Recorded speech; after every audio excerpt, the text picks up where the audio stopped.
Ring-a-Ding Girl was Earl Hamner Jr.'s fourth script for the Twilight Zone. With a classic like The Hunt and the well-remembered Jess Bell already in his portfolio, Hamner's style had become very distinct among his peers at this late stage of the show's run.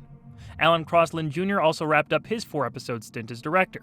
This one features a few players from other installments as well. With all that in mind, does Ring-a-Ding Girl still ring true over 60 years later?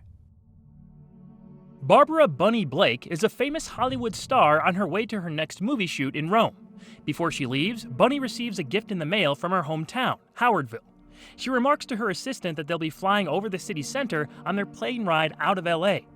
The gift is a large ring, which Blake excitedly places on her finger and is instantly inundated with a strange feeling. Bunny sees the face of her sister, Hildy, inside the ring's stone, beckoning her to come home. Later on, Bunny shows up at her sister's house and has pleasant interactions with Hildy and her son, Bud. Barbara is only in town for one day, and it just so happens to be the big Founders Day picnic that afternoon.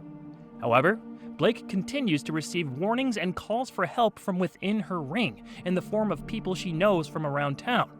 Her objective becomes clear: keep people away from the Founders Day picnic at all costs. After several failed attempts to cancel the event, she goes on local TV to promote a performance of her popular one-woman show at the high school auditorium. She announces it will be the same time the picnic starts, making the people choose between their annual gathering or seeing their famous former resident in a one-time only show. Earl Hamner's more personal touch with the hometown element present here was nice to see. According to a commentary track by Scott Skelton and Jim Benson, authors of Rod Serling's Night Gallery and After Hours Tour, Hamner even named Howardville after a small place he grew up around. It's certainly not his best episode, but it's no Cavender is coming. There are elements to like in its straightforward and somewhat bland presentation. The unremarkable nature of Ring-a-Ding Girl is more on the direction than the writing. Alan Crosland Jr. didn't do much to make the visuals stand out. We've seen in other episodes that a simple living room could be interesting if you add some style to the shot selection. There are maybe a couple notable frames that flicker past us, not nearly enough to elevate the material. Crosland's 4 installments don't exactly hang in the Twilight Zone Hall of Fame, but his first 2, The Parallel and The Old Man in the Cave, are his most enjoyable efforts. One person who was not a fan of Crosland's directing was the actor who played Bud, David Macklin. Once again giving credit to Skelton and Benson's commentary here, Macklin called the director aloof and of no help on set. He also didn't like the character he played or Hamner's script in general. It sounds like this guy just had a bad overall experience, because he even went after his wardrobe and the makeup artist, calling the job they did the worst he ever encountered. Although, he did say Maggie McNamara and Mary Monday were a delight to work with. Monday turned in a decent performance as Hildy. She was the main reactor to her sister's peculiar antics while back home. I like how there's some conflict between the pair concerning how Bunny is acting around town. It seems like Blake is showing off, but as we find out later, there's a very different motivation at play. McNamara herself was an Academy Award nominee. Here, she's okay. Ring-a-ding! Ring-a-ding! I feel like at the time, her performance probably came off better since it's sort of a take on stereotypically popular actresses of the era. There is more going on under the surface, and that's where I think she showed her best work. You just have to put up with a lot of fluff to get there. Highlighting some of these moments was the music, as Blake's ring starts talking to her. Interesting choice there. Arguably, the most well-known actor in the episode wasn't one of the leads. Betty Lou Gerson as Bunny's assistant Cece is most famous for providing the voice of Cruella de Vil in 101 Dalmatians. Do you know where Howardville is? Doesn't everybody? You'll see it if you look down. We fly right over the center of town. Well, hooray for us. How marvelous, how marvelous, how perfectly... Oh. Bing Russell has a few short scenes as Ben Braden, the host of a local TV show. Bing was the father of Kurt Russell and grandfather of Wyatt Russell. Once you know that, it's fun to look for similarities in his appearance and mannerisms. Russell, along with George Mitchell as Dr. Floyd, Vic Perrin as Jim, and Hank Patterson as Mr. Gentry, were all Zone alums, popping up in multiple other episodes. While there is some obvious fault in Ring-a-Ding Girl, the twist casts everything in a different light.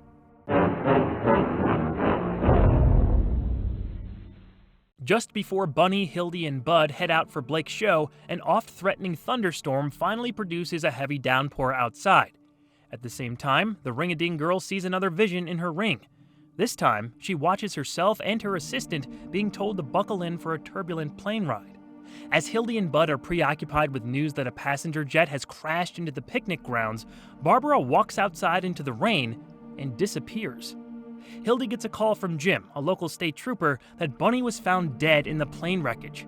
Incredulous, Hildy sees that her sister is missing, leaving only her broken ring behind. The radio says that many people were saved by choosing to attend Bunny's performance at the high school instead of the Founders Day picnic. Reports of Bunny's death start to roll in, but the residents of Howardville are confused, as plenty of folks saw her around town that very day. Hamner's clever Twilight Zone punch at the end of the episode was unexpected on my first viewing. I originally thought the ring had some kind of preemptive property, but to basically give Bunny time travel or bilocation powers was a great turn. All her actions make sense in a much more tragic way. She was saying goodbye to her hometown, more specifically, her sister and nephew, all while saving the people she grew up with. McNamara's last scene is played wonderfully as she sees her family for the last time before walking outside and fading into the rain. The fact that her body was discovered where the plane crashed, leaving everyone to question how she was walking among them, is such a brilliant note to end on. You could make a whole movie or series based on the legend this premise created in Howardville. Does this excellent twist save an otherwise lackluster episode, though? It's close, but in my opinion, no. It's still a skippable show. Quite a shame, because with a more visually driven director, I think Ring-a-Ding Girl could have been something special. Maybe if that twist was saved for another story, it could have worked more effectively. Also, the name Ring-a-Ding Girl didn't exactly set them up for success. Supposedly, the names There Goes Bunny Blake and The Return of Bunny Blake were originally going to be used. There may have been some issues with other similarly named works, but I think they could have come up with a better title than the one they settled on. The Ring-a-Ding Girl. Ring-a-ding girl. If you're curious, I wouldn't blame you for wanting to check this one out, but there are better overall stories to discover in the misty regions of the Twilight Zone.